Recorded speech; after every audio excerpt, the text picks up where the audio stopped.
अब हम सत्य नारायण व्रत कथा में राजा चंद्रचूड़ का आख्यान पर चलते हैं। यह तृतीय अध्याय है। सूत जी बोले, ऋषियों, प्राचीन काल में केदारखंड के मणिपुरक नामक नगर में चंद्रचूड़ नामक एक धार्मिक तथा प्रजा वत्सल राजा रहते थे। वे अत्यंत शांत स्वभाव, मृदुभाषी, धीर प्रकृति तथा भगवान नारायण के भगत थे। वेगन देश के मलेच्छगण उनके शत्रु हो गए। उस राजा का उन मलेच्छों से अस्त्र शस्त्रों द्वारा भयानक युद्ध हुआ।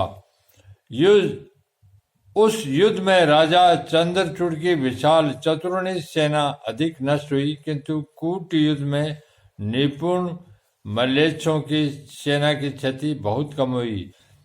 युद्ध में दमी मलेच्छों से परास्त होकर राजा चंद्रचूड़ अपना राज छोड़कर अकेले ही वन में चले गए। तीर्थाटन के बहाने इधर उधर घूमते हुए काशीपुरी में पहुंचे। वहां उन्होंने देखा कि घर घर सत्य नारायण की पूजा हो रही है। सत्य नारायण की पूजा हो रही है और यह काशी नगरी द्वारका के समान ही भव्य एवं समृद्धशाली हो गई है।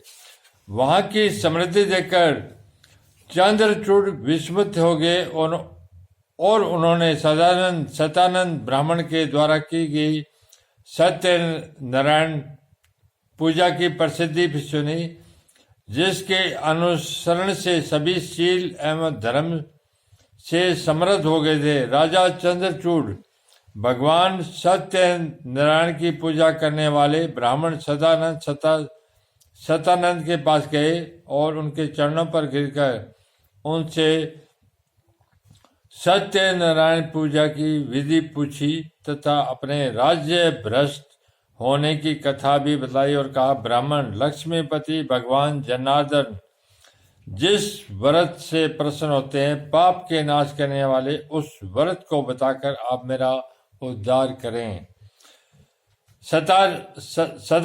सतानंद ने कहा, राजन,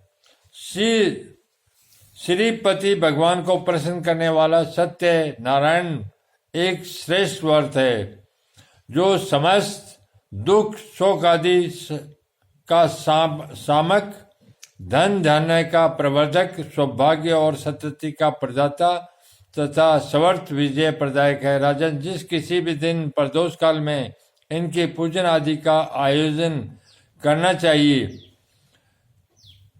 कदली दल के स्तंभों से मंडित तोरणों से अलंकृत एक मंडप की रचना कर उनमें 5 कलशों की स्थापना करनी चाहिए और 5 ध्वजाएं भी लगानी चाहिए। व्रती को चाहिए कि उस मंडप के मध्य में ब्राह्मणों के द्वारा एक रमणीय वेदिका की रचना करवाएं। उसके ऊपर स्वर्ण से मंडित शिलारूप भगवान नारायण सालग्राम को स्थापित कर प्रेम भक्ति पूर्वक चंदन पुष्प आदि उपचारों से उनकी पूजा करें।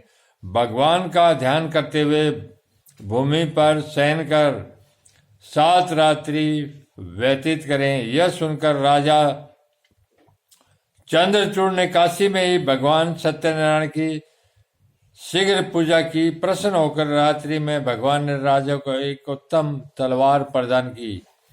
शत्रुओं को नष्ट करने वाली तलवार प्राप्त कर राजा ब्राह्मण श्रेष्ठ सदानंद को प्रणाम कर अपने नगर में आ गए तथा 6000 मल्लेच्छ दस्युओं को मारकर उनसे अपार धन प्राप्त किया और नर्मदा के मनोहर तट पर पुनः भगवान श्री हरि की पूजा की। वे राजा प्रत्येक मास की पूर्णिमा को प्रेम और भक्ति पूर्वक विधि विधान से भगवान सत्यदेव की पूजा करने लगे। उस व्रत के प्रभाव में वे लाखों ग्रामों के अधिपति हो गए और 60 वर्ष तक राज्य करते हुए अंत में उन्होंने विष्णु लोक को प्राप्त किया।